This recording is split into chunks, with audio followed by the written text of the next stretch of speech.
Resident Evil has been around for almost 30 years now, with nearly 30 years and over 15 canonical entries in the franchise. There are bound to be characters that were introduced in some of those titles that simply ceased to exist at some point. Today, I'd like to remember some of the characters that Capcom seems to have forgotten about, but I certainly have not. For today, I'll only be focusing on 6 characters that I would like to personally see return, as some of them have unresolved plotlines and some I just simply like. I won't be mentioning characters that died or had like a closed ending, so I won't be mentioning Wesker, Steve or Ashley. And who knows, some of these characters might return in Resident Evil 9. Although probably they won't return, because Resident Evil is going a very different direction right now, so I wouldn't count of any of those characters that I'm going to mention today to actually return. Their best shot on returning is actually in either the movies, like the CGI ones like Death Island, or spin-offs, but as Capcom isn't really doing spin-offs anymore, they're only doing the main entries and the remakes, then who knows when we will actually see those characters again, if ever. Number 1. We're starting pretty strong with Carlos. Now, Carlos is a character that needs basically no introduction. He first appeared in Resident Evil 3, and he last appeared in Resident Evil 3 Remake. And that pretty much sums up Carlos' entire journey in Resident Evil. And yeah, granted, Resident Evil 3 Remake is still a pretty recent game. So technically Capcom has not forgotten about Carlos, cause that game is pretty recent. But I still thought that I would include him because that game takes place in 1998, so and he was only in it because he was in it in the original, so it doesn't really count because it's a remake. Now, Carlos worked for UBCS, which is a short for Umbrella Biohazard Countermeasure Service. As the name suggests, it was a private military force owned by Umbrella. Carlos, of course, didn't really know Umbrella was behind the outbreak in Raccoon City. UBCS, that was formed by Sergei Vladimir, who is the main antagonist in Resident Evil Umbrella Chronicles. Although it can be assumed that after Carlos found out the truth about Umbrella, and basically after Umbrella was finished by the time Resident Evil 4 rolls around. For all intents and purposes, Umbrella was finished. That Carlos didn't really want to have anything to do with Umbrella anymore.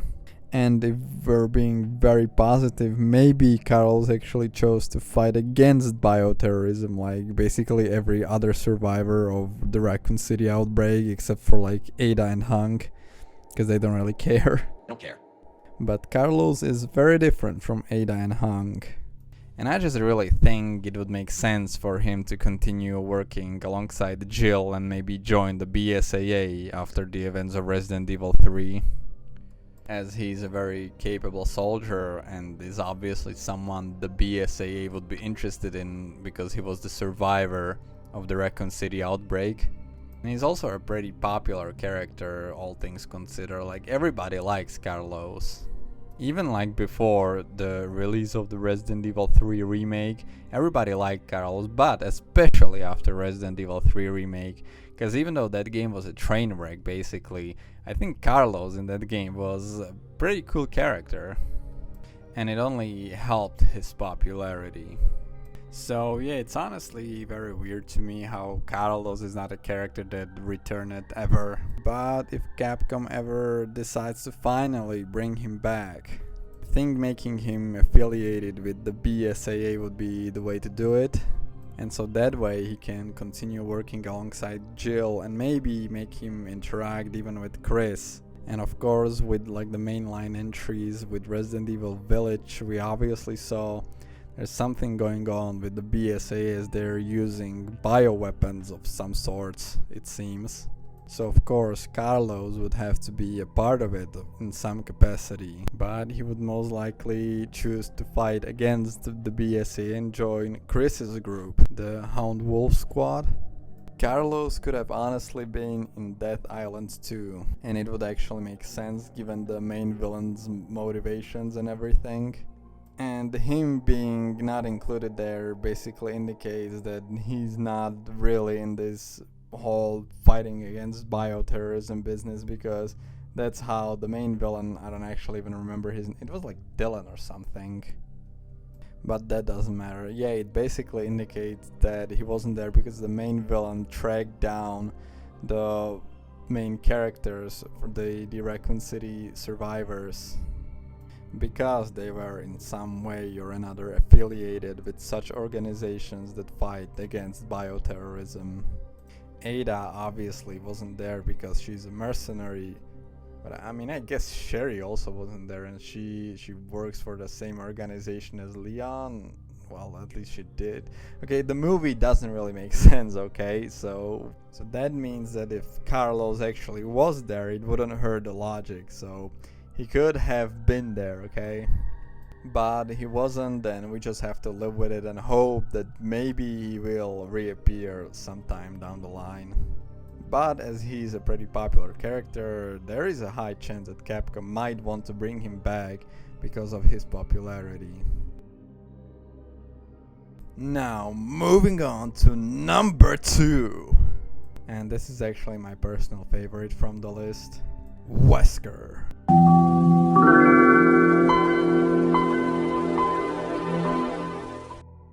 And I know what you're thinking. I said that Wesker is not going to be on the list. How can he come back? He's fucking dead. Are you stupid? And the answer to this question is yes, but this is not just some Wesker. This is Alex Wesker. Now, if you don't know who Alex Wesker is, I don't really blame you. Actually, I do kind of blame you, because she first appeared in Resident Evil Revelations 2. And while that game is a spin-off, so the general public obviously isn't gonna play it, the game is also seriously underrated. Seriously, it's the greatest Resident Evil game you've never played. But Revelations 2 being a great game is a discussion for another day. Now, Capcom really brought this on themselves by introducing such an important character like Alex Wesker in a spin-off game. Although she was briefly mentioned in Resident Evil 5, it was such a throwaway line that everybody forgot about it.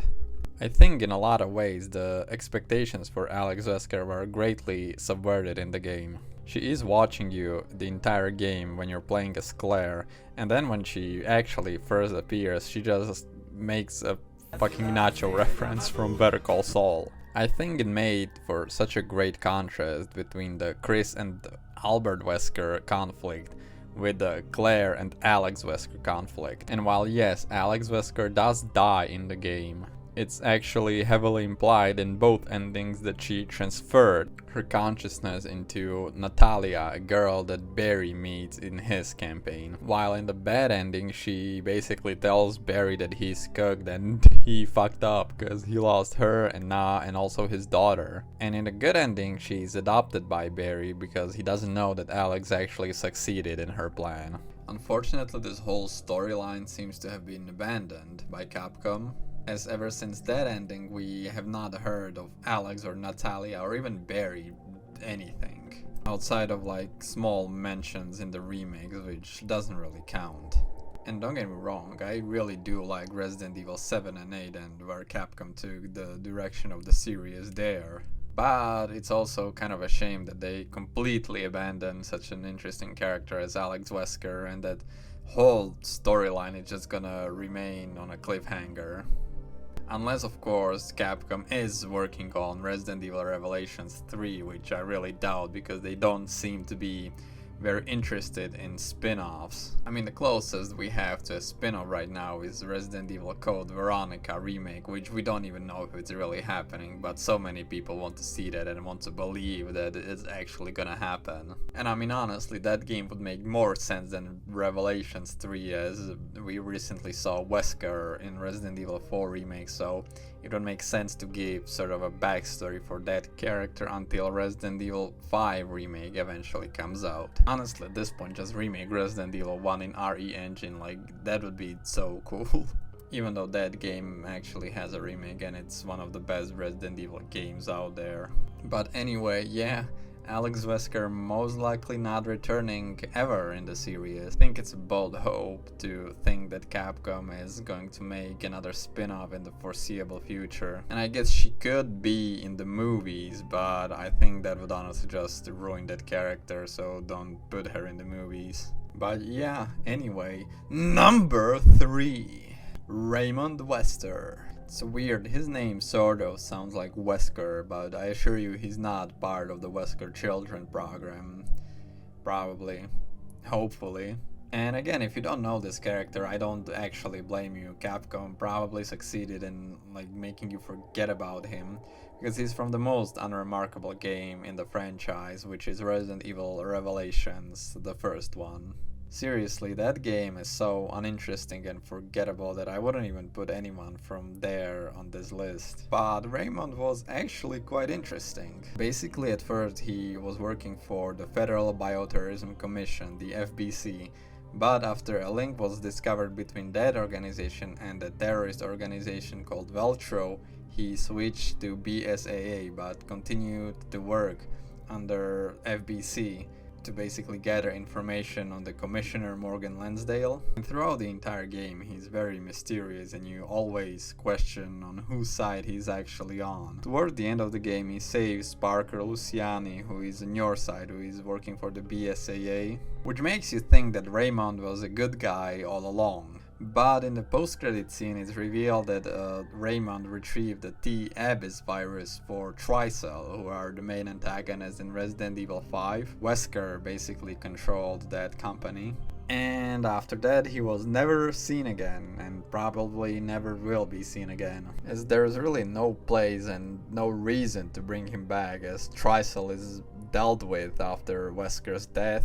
Unless he gets somehow linked with Alex Wesker and they bring them both back, which I really don't think is gonna happen. Even if Alex herself comes back, it doesn't really make sense for Raymond to be associated with her anymore, as she's basically Natalia's body and everybody thinks Alex is dead. And on top of that, his first and only appearance was in a spin-off that nobody really liked anyway. So if Alex really comes back, I think it's for the better to leave Raymond behind.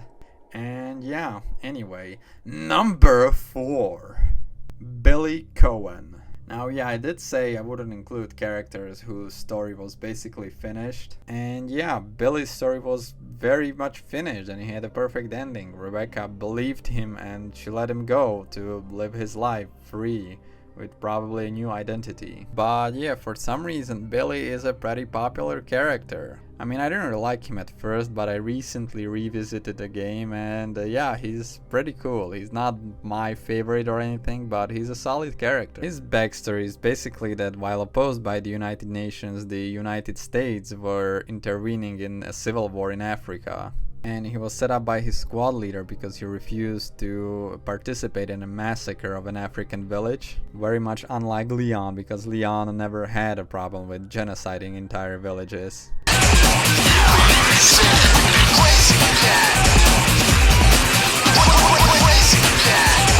And this backstory is slowly revealed throughout Resident Evil 0, where he's helping Rebecca, who at the end of the game lets him leave to basically live his life. And those two have this really interesting, this really cute dynamic. Now Resident Evil 0 is not a very popular game and it's kind of a bad game, to be honest. It doesn't have the item box, but your inventory is still very limited, which forces you to drop items left and right on the floor. But despite that, Billy is a pretty popular character among the fans. His design is also pretty interesting.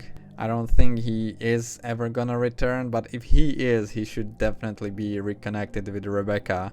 Maybe make him appear in a movie or something, as Rebecca was a part of the last 2 movies, Vendetta and Death Island. Or maybe just show like a short scene of how he's living his life now. Maybe he has a family or something, as a contrast to all of the other Raccoon City / Arklay Mountains survivors. But yeah, I don't think Billy is ever gonna return in a big role or anything, so yeah. Number 5, and we have the worst Resident Evil character to ever exist, Jake Mueller. And so like with all the previous characters, I wouldn't have actually been opposed for them to return. But Jake Mueller is quite possibly the most insufferable character in fiction. I swear, if you say that you like Jake Mueller, you're a liar. I'm sorry, but you're lying. Jake was of course one of the main characters in Resident Evil 6. He's the son of Albert Wesker, which is another stupid plotline. Like, how did Wesker have a kid? Like, that's something that should be impossible. Unless Jake was like another tyrant or something, another ultimate life form, another failed ultimate life form, if you will. But yeah, because he is Wesker's son, he had like a special blood or something. I don't know, the entire plotline is so stupid. But the main point is that Resident Evil 6 basically ended with like a giant cliffhanger teasing that Jake would become one of the main characters going forward, which thankfully led nowhere. I would take Ethan over Jake any day. And so the situation with the Jake is really weird, because they can't really erase the entire cliffhanger, the entire lore importance of Jake from the franchise.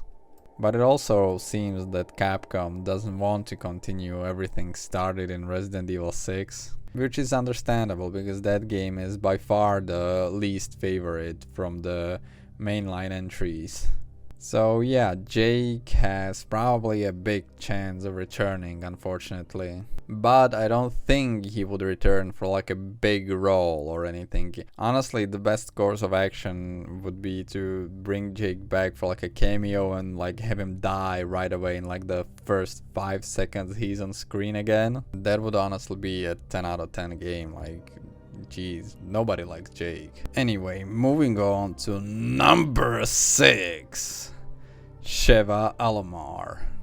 Honestly, how has Sheva not returned in the franchise yet? She's such a cool character, such a fun character. A lot of criticism for Sheva came from her AI, but that really has nothing to do with the character itself.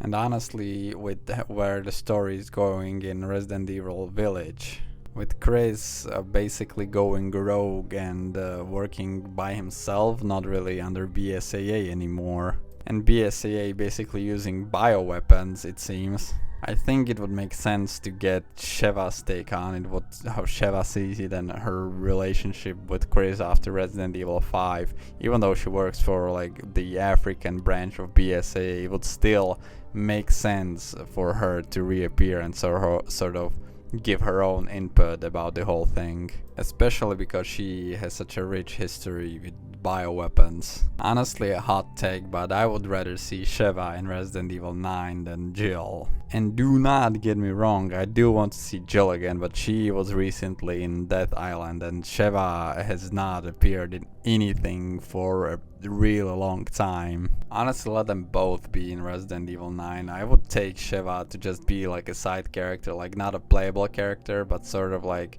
Hunnigan in Resident Evil 4, just anything that includes Sheva, okay? Is there actually any chance for her to return realistically? Honestly, I'd say her situation is similar to Carlos, where she's a pretty popular character and people really like her. And with like the inevitable coming of Resident Evil 5 remake, she is going to be in that game too. But she should return regardless of Resident Evil 5. Maybe just make Resident Evil Revelations 3 with her and Carlos and make Alex Wesker the villain of that game. That would be honestly so good. And yeah, I think Sheva should really come back. I don't think she has like a really big chance of coming back. I don't think Capcom would really focus on bringing her back right now. But yeah, I think she really should. And now for a bonus character. Ark Thompson. Ark Thompson is a character that nobody has ever heard of. He's basically the main character in Resident Evil Survivor, and while I'm putting him here only as a joke, he does mention that he's like a close friend with Leon. And it's so sad that Leon throughout the entire Resident Evil franchise never mentions him once. And like his whole story in Resident Evil Survivor is so confusing. He had like amnesia, but then he remembers at the end, and it's all so weird and confusing. And yeah, I think that'd be it for today's video. If you made it this far, then consider hitting the like button and hitting that subscribe button. And yeah, thanks for watching.